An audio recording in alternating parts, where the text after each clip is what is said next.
Baik, saya di sini akan menjelaskan beberapa tentang media. Yang pertama adalah media sebagai sistem pengiriman pesan. Media ada untuk mengirimkan pesan berupa konten seperti hiburan, informasi, dan iklan kepada khalayak luas. Serta media dianggap sebagai pembawa dan sistem pengiriman suatu informasi atau pesan. Media menjadi sistem pengiklanan yang nyaman dan relatif murah dibandingkan dengan surat atau saluran lain yang tidak membawa hiburan dan informasi. Lalu, penting untuk mengetahui bahwa konsumen memiliki kebutuhan khusus yang dapat dipenuhi oleh media, seperti memberikan informasi tentang jenis produk dan merek tertentu. Pembaca dapat membaca majalah atau koran, kemudian berhenti untuk melihat iklan apapun yang tampak menarik. Lalu, yang kedua ada perencanaan media atau media planning. Perencanaan media harus dianggap sebagai proses atau serangkaian keputusan yang memberikan jawaban terbaik untuk serangkaian masalah. Ini adalah cara yang disarankan untuk perencana untuk menyeimbangkan banyak trade-off yang terjadi dalam anggaran. Dan menemukan solusi terbaik untuk satu set masalah, pemasaran merupakan tugas utama seorang perencana. Itulah yang membuat media merencanakan kegiatan yang sangat menantang secara intelektual. Dalam arti tertentu, perencana media adalah profesional pemasaran dalam keahlian media. Yang ketiga ada perubahan perencanaan media. Beberapa pemasar percaya bahwa bentuk media tradisional seperti televisi, koran, majalah, dan radio sudah ketinggalan zaman. Padahal ini adalah sebuah asumsi yang salah. Karena media massa sangat penting untuk menciptakan kesadaran khalayak luas akan produk dan layanan baru. Dengan cara pengiklanan sering menyebut merek media di media yang merupakan bagian dari kehidupan sehari-hari audiens target. Perencana media saat ini membutuhkan perencanaan untuk mengidentifikasi kelompok kecil pengguna produk dan media yang paling terjangkau bagi mereka. Pengiklan online dapat menggunakan penargetan perilaku untuk mengarahkan iklan ke orang-orang mengunjungi situs web terkait, dan pencarian disponsori di Google dan banyak di tempat lainnya memungkinkan pengirim iklan kepada orang-orang yang menurut definisi telah menunjukkan minat pada produk atau layanan. Teknologi telah membuatnya ekonomis untuk mengirimkan konten program yang menarik bagi kelompok orang yang lebih kecil dan lebih kecil lagi. Fragmentasi penonton telah menjadi karakteristik dominan media, terutama televisi di abad 21. Courtlight memanfaatkan internet untuk menambah dampak dari media tradisional. Saat musim panas, Courtlight memanfaatkan status mereka sebagai official sponsor NFL untuk menghubungkan mereka dengan draft NFL guna meningkatkan exposure selama off-season melalui TV, media digital, media lapangan, dan sosialisasi secara langsung. Siaran pemberitahuan dibuat untuk memberikan konten kepada tim dan memiliki peran penting dalam memberi informasi kepada fans untuk meningkatkan status sponsorship mereka. Melalui NFL.com, ESPN.com, serta Yahoo Sport, fitur video khusus ditampilkan untuk memperkuat pesan di media lain. Acara ramah tamah untuk distributor dan retailer pun diadakan di New York, termasuk flag football dengan mitra sebagai pemain dan pensiunan NFL sebagai pelatihnya. ESPN yang disponsori oleh Courtlight yaitu adalah acara majalah dan pertemuan makan siang untuk EA Sport. ESPN yang disponsori oleh Courtlight mengadakan acara majalah dan pertemuan makan siang untuk EA Sport selama akhir pekan draft dengan memberikan konsumen akses khusus ke produk Courtlight, tiket acara, dan kesempatan bertemu dengan para pemain NFL. Lalu pada NFL, Courtlight mensponsori tempat untuk melakukan konferensi pers interaktif. Mereka yang tidak datang dapat menyaksikan siaran langsung jarak jauh yang diselenggarakan untuk New York Giants and Jets, termasuk menonton pesta di stadion masing-masing dan beberapa restoran Dave & Buster's. Hasilnya, kampanye tersebut dianggap sebagai sukses besar. Ratusan ribu orang mendaftar hanya untuk menerima pemberitahuan secara seluler. Dan secara total, Courtlight menerima jutaan kesan dari semua media yang terkait dengan NFL Draft. Peran perencana media yang berubah. Sebagai hasil kemajuan teknologi dan fragmentasi audiens, peran perencana media berubah dan menempati urutan penting bersama dengan marketing dan perencanaan kreatif. Saat ini, perencanaan media jauh lebih kompleks dan penting. Perencanaan harus memiliki wawasan yang luas dan untuk merencanakan itu, dan juga mengetahui bagaimana media dapat berkontribusi kepada pemasaran, serta memiliki intuisi yang tinggi untuk memilih media yang lebih efektif dalam mengekspos iklan. Kampanye yang dibuat McCann Erickson di Detroit, agensi iklan untuk Travel Michigan, departemen yang negara yang bertanggung jawab mempromosikan pariwisata ke Michigan. Sebagai upaya dari multimedia, mereka mencoba untuk mengiklankan di badan bus pariwisata. Alasan dari marketing mereka adalah mereka memaparkan perbedaan kehidupan harian dan liburan dengan memasangkan potongan kecil di Michigan di beberapa sudut kota Chicago, di bus kota Chicago pula, yang menampilkan keindahan alam Michigan. Munculnya konsep pemasaran mengubah perencanaan media dari aktivitas yang terisolasi menjadi lebih berkaitan dengan pemasaran. Cara untuk mengevaluasi media adalah dengan mengukur seberapa efektif dalam mencapai tujuan. Penyebab dari adanya perubahan tersebut adalah perkembangan dan makin banyaknya teknik penelitian mangsa pasar, sehingga makin banyak pula penelitian untuk membantu perencana memilih dari banyaknya alternatif yang ada. Klasifikasi media. Seorang media planner akan membagi media menjadi 4 kelas berdasarkan kemampuan dan karakteristik yang nantinya akan menentukan bentuk dari media tersebut. Ada 4 kelas, yaitu media tradisional, media non-tradisional, media online, dan media khusus. Di sini kita akan fokus pada 4 media tersebut. Yang pertama ada media tradisional. Media massa seperti koran, majalah, radio, dan televisi sangat cocok untuk memasang iklan kepada publik karena ada tiga manfaat dari media massa tersebut. Yang pertama, dapat menjangkau khalayak luas dengan biaya yang lebih sedikit. Lalu yang kedua, menyampaikan iklan kepada audiens khusus yang tertarik pada editorial atau pemrograman media masing-masing. Dan yang ketiga, mengembangkan loyalitas antara audiens favorit dengan tingkat keteraturan yang tinggi. Dari tahun ke tahun, media tradisional mulai mengembangkan sistem dan mencoba cara efisien untuk kebutuhan marketing dan pengiklanan mereka. Media online dan digital bergabung dengan media tradisional. Namun, butuh waktu lama untuk media online dan digital menggeser posisi dari media tradisional. Perencana media mengetahui bahwa media massa juga memiliki batasan dalam menyampaikan iklan. Media penyiaran seperti televisi dan radio jarang dicari konsumen hanya untuk memasang iklannya saja. Mau atau tidaknya pemirsa untuk menonton iklan tergantung dari kualitas dan nilai dari pesan iklan tersebut. Koran. Koran memiliki berita, entertainment, informasi, dan katalog untuk pembacanya. Pada umumnya, koran memiliki pembaca yang luar biasa untuk editorial berita lokal dan materi pengiklanan. Dapat menjadi panduan pembelian untuk pembaca mencari produk dan menemukan barang dengan kualitas baik dengan harga yang murah. Dengan ini, koran menjadi media penjualan yang sangat efektif. Koran merupakan media yang tidak ditargetkan. Di sisi lain, majalah lebih efektif dalam menargetkan iklan. Lalu selanjutnya ada billboard atau sering disebut dengan baliho. Merupakan media tradisional paling tua. Mereka menawarkan kesempatan untuk mendapat konsumen mereka sebelum mereka memasuki toko-toko eceran, penyedia iklan peringatan, dan menciptakan kesadaran merek produk baru secara langsung dengan luas. Sayangnya, media telah lama menderita karena pengukuran yang tidak memadai.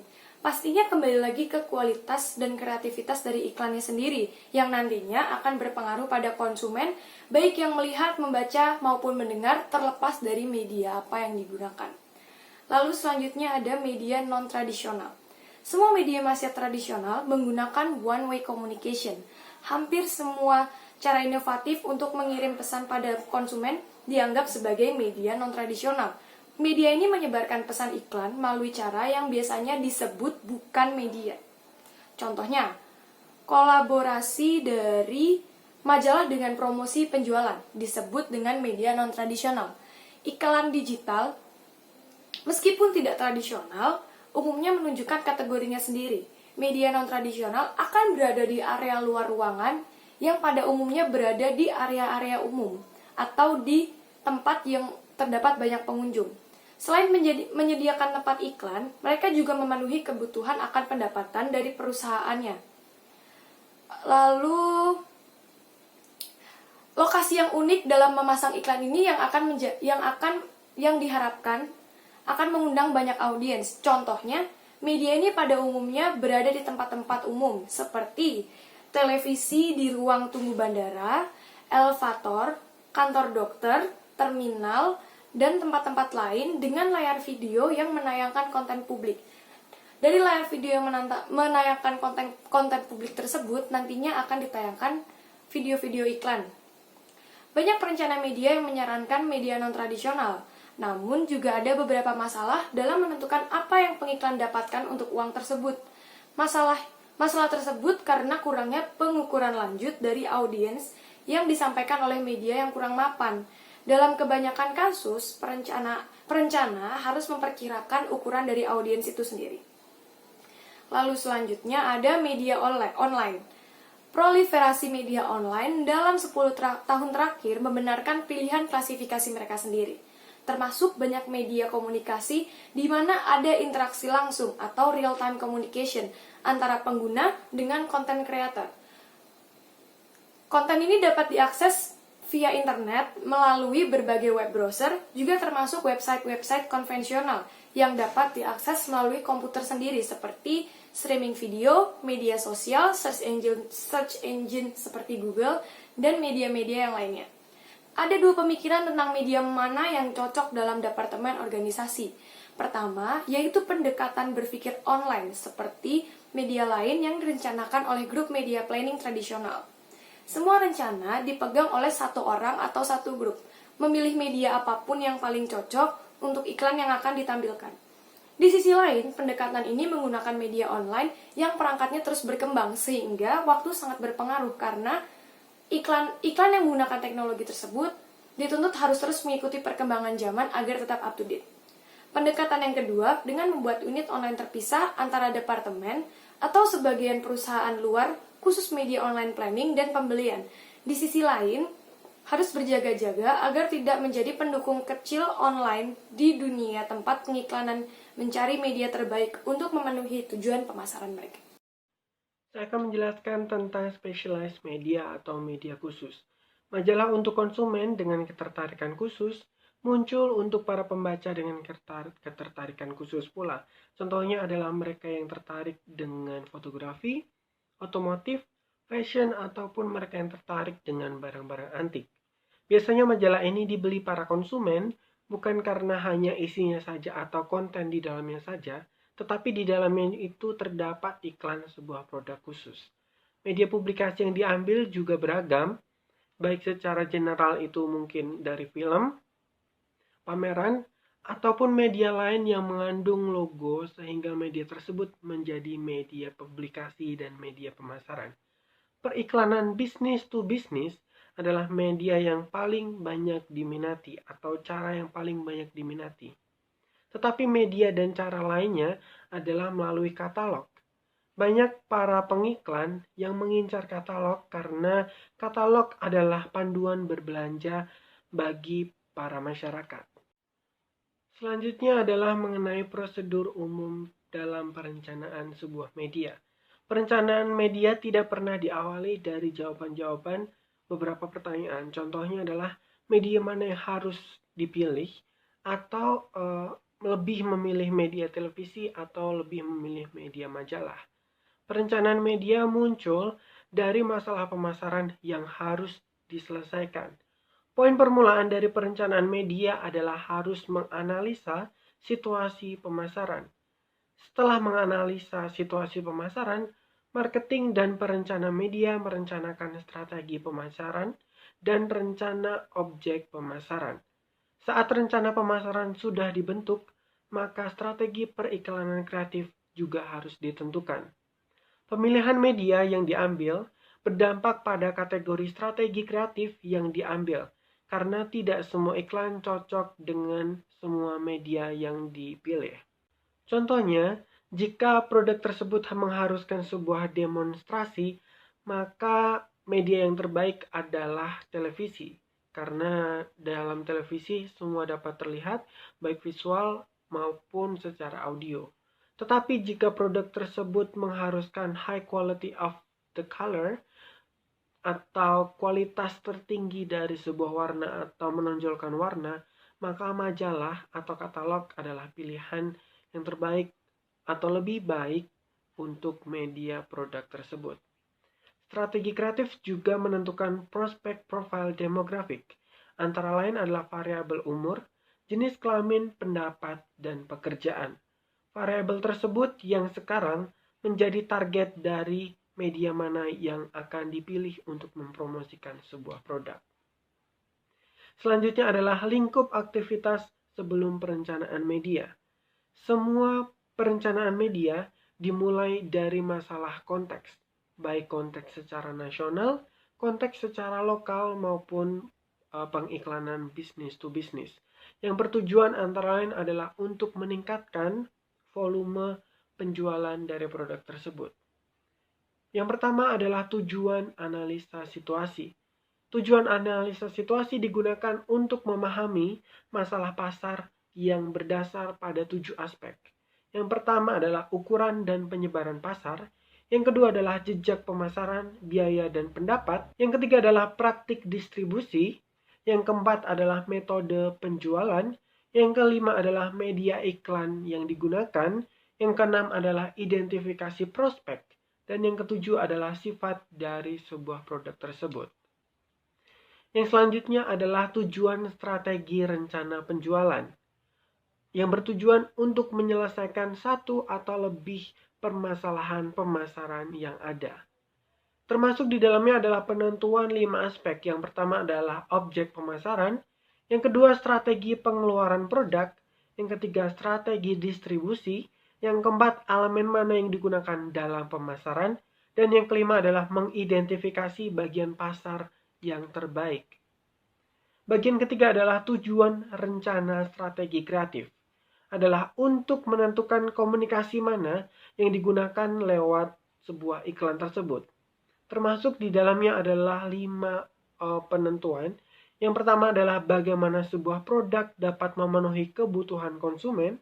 Yang kedua adalah bagaimana sebuah produk memposisikan diri dalam sebuah iklan. Yang ketiga adalah salinan tema. Yang keempat adalah objek yang spesifik dalam setiap iklan. Yang kelima adalah angka dan ukuran dalam sebuah iklan. Lalu yang terakhir, setelah semua tujuan dan tahap itu terlewati, yang selanjutnya adalah perencanaan media atau media planning.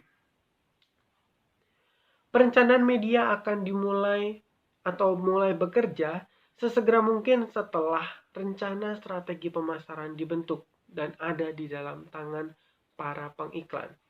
Dan setelah strategi ditentukan, maka implementasi dari rencana media tersebut akan segera dimulai.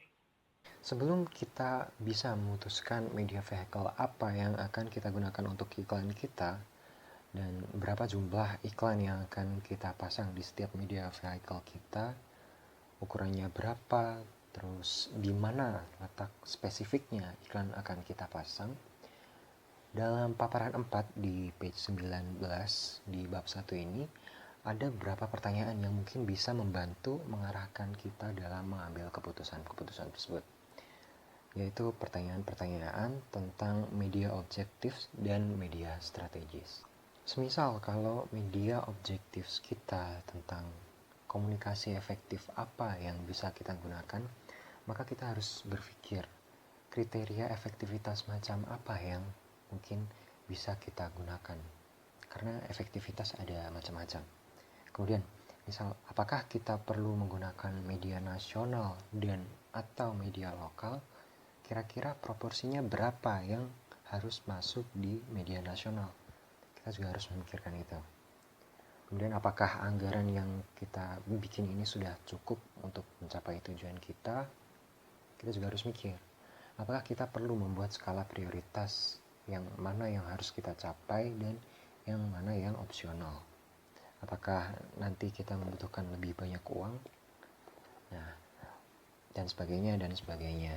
Itu hanya contoh, tapi yang jelas media strategi ini berkembang dari media objektif yang sudah kita tentukan. Jika kita membahas yang paling umum dalam media objektif, sebenarnya kita harus menentukan target mana sih yang paling penting. Misal kita ingin mengiklankan suatu produk. orang-orang dari kalangan apa sih yang paling mungkin membeli produk kita, berapa jumlah produk yang harus terjual, serta di mana dan kapan kita harus mengiklankan produk tersebut. Strategi media yang akan kita pakai pasti akan mencakup pertanyaan-pertanyaan seperti jenis media apa sih yang seharusnya kita gunakan? Apakah iklan siaran nasional atau iklan Instagram atau iklan YouTube atau apa? Kemudian bagaimana iklan harus dijadwalkan dan banyak keputusan-keputusan lain. Setelah strategi itu ditentukan, barulah kita punya media plan yang bisa diterapkan atau diimplementasikan. Rencana media dirancang khusus untuk memenuhi kebutuhan seorang pengiklan pada waktu tertentu dan untuk tujuan pemasaran tertentu. Rencana media seyogyanya bukan sekedar salinan dari rencana tahun lalu dengan biaya baru. Tidak juga berupa template yang dapat diisi dengan cepat dengan tanggal dan waktu yang bisa kita pilih untuk menjalankan iklan. Setiap rencana media harus berbeda dari yang sebelumnya meskipun produknya sama. Karena pasar jarang sekali sama dari tahun ke tahun. Kompetitor jarang berdiri diam dalam kegiatan pemasaran mereka. Mereka merubah pesan-pesan mereka, merubah pengeluaran pemasaran mereka, mengenalkan merek-merek baru atau melanjutkan distribusi merek-merek lama. Konsumen pun juga berubah. Mereka bisa pindah ke berbagai wilayah geografis, mendapatkan pekerjaan baru, pensiun, menikah, menemukan hobi baru, atau membeli produk jenis baru. Akibatnya, setiap situasi pemasaran menghadirkan peluang baru dan masalah baru. Karena situasi pemasaran berubah, perencanaan dengan pendekatan baru secara konstan diperlukan untuk dapat bersaing dengan kompetitor. Media planning juga dipengaruhi oleh jenis penelitian atau analisis baru yang diperlukan untuk dapat mengikuti perkembangan dunia bisnis yang terus berubah. Media planning membutuhkan tingkat kepekaan yang tinggi untuk kemudian berubah. Dengan alasan inilah, kompetitor mungkin saja menggunakan strategi media yang sangat berbeda.